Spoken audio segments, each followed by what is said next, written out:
আসসালামু আলাইকুম রহমতুল্লাহ। আশা করি আপনারা প্রত্যেকে ভালো আছেন। আমি আছি আপনাদের সঙ্গে মোহাম্মদ তৌফিক আলাই। তৌফিক আলাই ট্রাভেলসের পক্ষ থেকে সকলকে জানাচ্ছি আন্তরিক শুভেচ্ছা ও অভিনন্দন। টার্মিনেশন। টার্মিনেশন কি?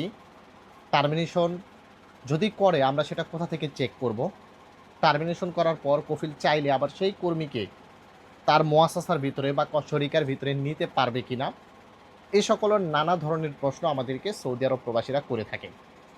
তো অনেকেই এই ধরনের তথ্য দিতে গিয়ে টুকিটাকি ভুল তথ্য দিয়ে থাকে। আর ওই ভুল তথ্য না বুঝে না জেনে আমরা একটা ডিসিশন নিতে গিয়ে সঠিক ডিসিশনটা নিতে পারি না। যার কারণে আজকের ভিডিওটি যদি আপনারা দেখেন তাহলে টার্মিনেশন সম্পর্কে সকল তথ্য আপনারা পেয়ে যাবেন। আপনাদের যে ভুল চিন্তা ছিল সেই চিন্তা থেকে আপনারা বেরিয়ে আসতে পারবেন। তো ধৈর্য সহকারে সম্পূর্ণ ভিডিওটি দেখার অনুরোধ করতেছি। ভিডিওটি একটু বড় হতে পারে, আপনাদের উপকারে আসবে, তাই সম্পূর্ণ ভিডিওটি দেখে ভিডিওটিকে শেয়ার করে দিবেন। টার্মিনেশন হচ্ছে এমন একটা জিনিস যেটাকে বলা হয় বাতিল করে ফেলা। বাতিল এখন কি করতেছে? আপনার শুধু কি কন্ট্রাক্ট বাতিল করতেছে নাকি কন্ট্রাক্ট বাতিলের পাশাপাশি আরও কিছু ঘটনা ঘটতেছে? এই জিনিসগুলো কিন্তু আমাদের বুঝতে হবে। আগে আমি টার্মিনেশন বিষয়টা আপনাদেরকে বুঝিয়ে বলতেছি।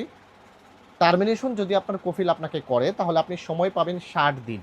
সেই 60 দিনের ভিতরে আপনাকে সৌদি আরবের ভিতরে থেকে কোনো একটা ব্যবস্থা গ্রহণ করতে হবে অথবা দেশে চলে যেতে হবে।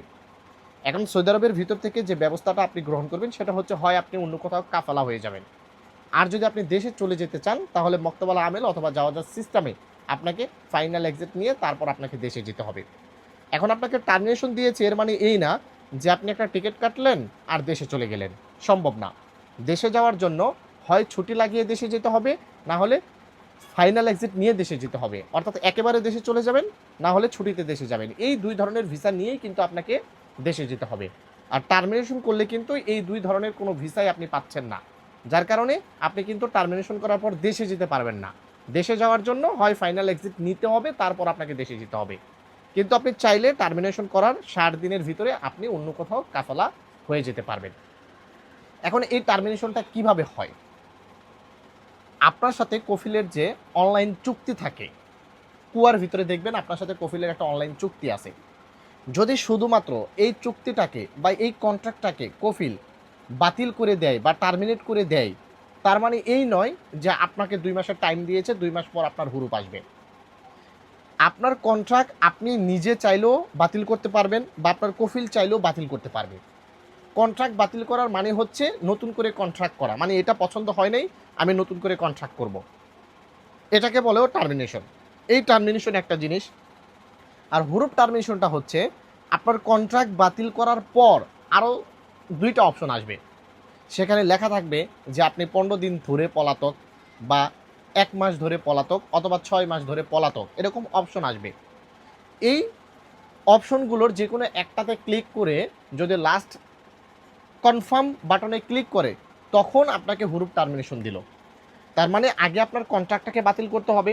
বাতিল করার পর আপনি লাস্টে যে একটা অপশন পাবে কফিলে, আপনি ১৫ দিন ধরে পলাতক বা ১ মাস ধরে পলাতক বা ৬ মাস ধরে পলাতক, এরকম অপশন পাবে। সেখানে যে কোনো একটা সিলেক্ট করে যখন কনফার্ম করবে তখন আপনার টার্মিনেট হুরুপটা স্টার্ট হলো। তার মানে কন্ট্রাক্ট বাতিল করলেই টার্মিনেট হুরুপ আসবে না। কন্ট্রাক্ট আপনিও বাতিল করতে পারবেন, কফিলও বাতিল করতে পারবে। কারণ কন্ট্রাক্ট পরিবর্তন করার জন্য আমরা বাতিল করতেই পারি, এটা কোনো প্রবলেম নেই। কিন্তু টার্মিনেশন হুরুপ তখনই আসবে যখন এই কন্ট্রাক্ট বাতিলের পাশাপাশি আরও একটা অপশন সিলেক্ট করবে যে আপনি পলাতক, কফিলের কাছ থেকে আপনি পালিয়ে গেছেন। এই অপশনের একটা অপশন সিলেক্ট করে যখন কনফার্ম করবে তখন আপনার টার্মিনেট হুরুপটা স্টার্ট হবে। তখন থেকে আপনি ২ মাসের একটা টাইম পাবেন আর তখন আপনার মোবাইলে এসএমএস আসবে।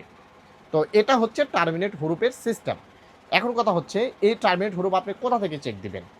যদি আপনার কুয়া অ্যাক্টিভ থাকে, যে নাম্বারে কুয়া অ্যাক্টিভ আছে তাহলে আপনার সেই নাম্বারে একটা এসএমএস আসবে।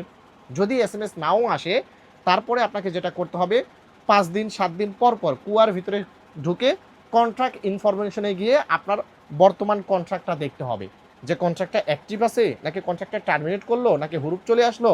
এই জিনিসটা আপনাকে বারবার কুয়ার ভিতরে ৫-৭ দিন পর পর ঢুকে এগুলো চেক করতে হবে। আমরা এই ভুলটাই কিন্তু করি যে আমার এসএমএস আসেনি, আমি মনে করতেছি যে আমাকে টার্মিনেশন করেনি। কিন্তু এরকম হয়ে যায় যে আপনার এসএমএস আসেনি ঠিকই কিন্তু কুয়ার ভিতরে টার্মিনেশনটা শো করতেছে। অনেক সময় নাম্বারের সাথে লিঙ্ক থাকে না কুয়ার, বা আপনি যে নাম্বারে কুয়াটা খুলেছেন সেই নাম্বারটা এই নাম্বার না, আপনি যেটা ব্যবহার করতেছেন, এরকম প্রবলেম হয়ে থাকে। যার কারণে আমাদের উচিত কুয়ার ভিতরে বারবার ঢুকে আমাদের কন্ট্যাক্ট ইনফরমেশনটা চেক করা। ওকে, ক্লিয়ার হয়েছেন আশা করি।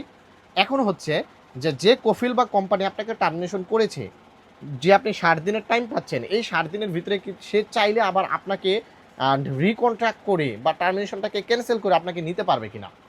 এটা যদি আপনাদেরকে এক কথায় বলি, এটা কখনোই সম্ভব না। আপনাকে রিকন্ট্রাক্ট করে তারা নিতে পারবে না। একটা হচ্ছে কি, আপনার কন্ট্রাক্টটা শুধুমাত্র বাতিল করেছে, টার্মিনেট গ্রুপ দেয়নি। এক্ষেত্রে কন্ট্রাক্টটা রিকন্ট্রাক্ট করে আপনাকে আবার নতুন কন্ট্রাক্টে কফিলের সাথে সমঝোতা করতে পারবেন। কিন্তু কন্ট্রাক্ট বাতিলের পাশাপাশি আপনাকে টার্মিনেট গ্রুপের অপশনটা সিলেক্ট করে কনফার্ম করেছে, তার মানে এই মুহূর্তে কফিল আর কোনোভাবেই আপনাকে তার নামের উপরে নিতে পারবে না। তাহলে আপনাকে কি করতে হবে? বারবার এটা চেক করতে হবে। যদি টার্মিনেশন করেই ফেলে কফিল, তাহলে আপনাকে অন্য কফিল ধরে এই 60 দিনের ভিতরে আপনাকে কাফালা হয়ে যেতে হবে। যদি আপনি এই 60 দিন অতিবাহিত করে ফেলান, তাহলে 60 দিন পরে কিন্তু অটোমেটিক আপনার সিস্টেমে হুরুপ চলে আসবে। আর ওই হুরুপ আসলে এখন বর্তমান নিয়ম অনুসারে আপনি কাফালা হতে পারবেন, কিন্তু খরচটা একটু বেশি যাবে। যার কারণে টার্মিনেশন থেকে বাঁচার জন্য আপনাকে বারবার চেক করতে হবে। যদি টার্মিনেশন চলেই আসে, তাহলে সময়ের ভিতরে আপনার কাফালা হয়ে যাওয়াটাই বেটার হবে। আশা করি বন্ধুরা বুঝতে পেরেছেন। যদি কথার ভিতরে কোনো ভুল ভ্রান্তি থেকে থাকে, ক্ষমার দৃষ্টিতে দেখবেন। কোনো কিছু বোঝার অসুবিধা হলে কমেন্ট বক্সে লিখে যাবেন, ইনশাল্লাহ অ্যান্সার দেওয়ার চেষ্টা করব। ভালো থাকবেন, সুস্থ থাকবেন, তৌফিক আলাই ট্রাভেলসের সঙ্গে থাকবেন। আসসালামু আলাইকুম।